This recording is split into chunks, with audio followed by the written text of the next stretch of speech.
Buen día, mi nombre es Diego Armando Simatamay, soy de la carrera de Ingeniería en Sistemas Computacionales y estoy cursando el cuarto semestre. En esta ocasión les voy a presentar la implementación de una fuente de voltaje de 5 volts. Como primer punto, tenemos la fase de diseño. Primero necesitamos una fuente de corriente alterna, la cual lo podemos obtener en cualquier enchufe de nuestra casa. Después necesitamos una clavija que esté conectada a un transformador. El transformador lo que nos permite es modificar el voltaje de corriente alterna a un voltaje menor. Para esto ocuparemos un transformador de 120 voltios a 12 volts de salida con una corriente de 1 amperio. El siguiente componente es un rectificador. Nos permite convertir la señal de corriente alterna en corriente directa. Eso se logra mediante el puente de diodos. Se conecta a un filtro. El filtro se encarga de modificar nuestra señal de tal manera que lo vuelve lo más estable posible, es decir, que se vuelve más constante.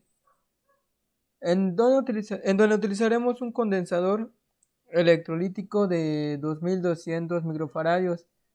Esto lo decidimos al hacer algunos cálculos del capacitor. Después se conecta a un regulador. Lo que hará es que se va a encargar de mantener constante nuestro voltaje. Usaremos un circuito integrado de LM7805 y de esta manera vamos a obtener una salida de 5 volts regulado. Es importante mencionar que si queremos un voltaje de salida de 12 volts, necesitaríamos un circuito de LM7812.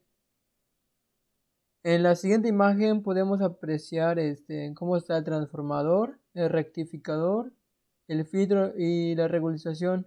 Y nos damos cuenta cómo la corriente entra siendo alterna y al final ya se convierte en corriente ya directa.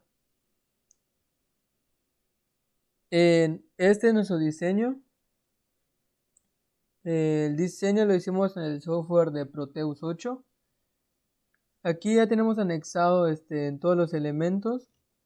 Y en ese software nos permitía hacer simulaciones, el cual al hacer la simulación vimos que nos da una salida de 5.02 voltios.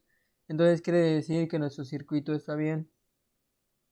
En el proceso para encontrar el valor de los capacitores tenemos la siguiente fórmula del capacitor, que es la intensidad entre 2 por la frecuencia por el valor del voltaje rizo.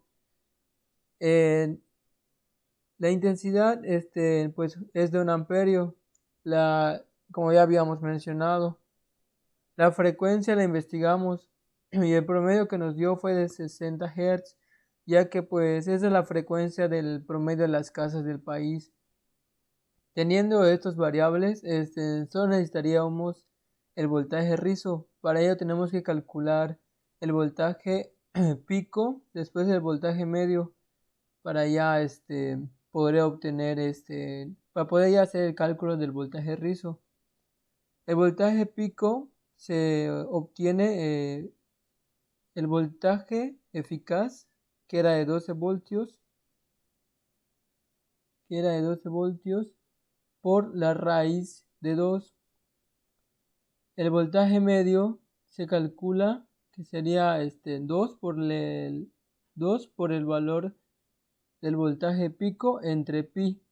Teniendo esos dos valores ya podemos calcular el voltaje rizo, que sería igual a voltaje rizo igual al voltaje pico medios el voltaje medio. Una vez obtenido el voltaje rizo, regresamos a la fórmula del capacitor y obtenemos un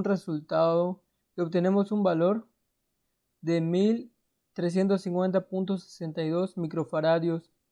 Entonces, checamos el valor de los capacitores y vimos que el más próximo pues se pasaba. Entonces pasamos al anterior, que era una de 1200 microfaradios. Entonces elegimos esta.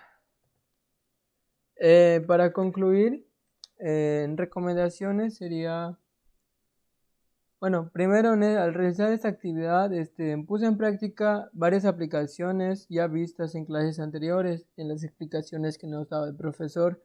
Como recomendación sería que investiguen más a fondo, que no se queden con la información de una sola opinión. Además, comprendan el funcionamiento de cada uno de sus elementos para no cometer errores, ya que podemos quemar el circuito si no hacemos bien los cálculos. Los beneficios que nos brinda una fuente de voltaje son el evitar cortocircuitos.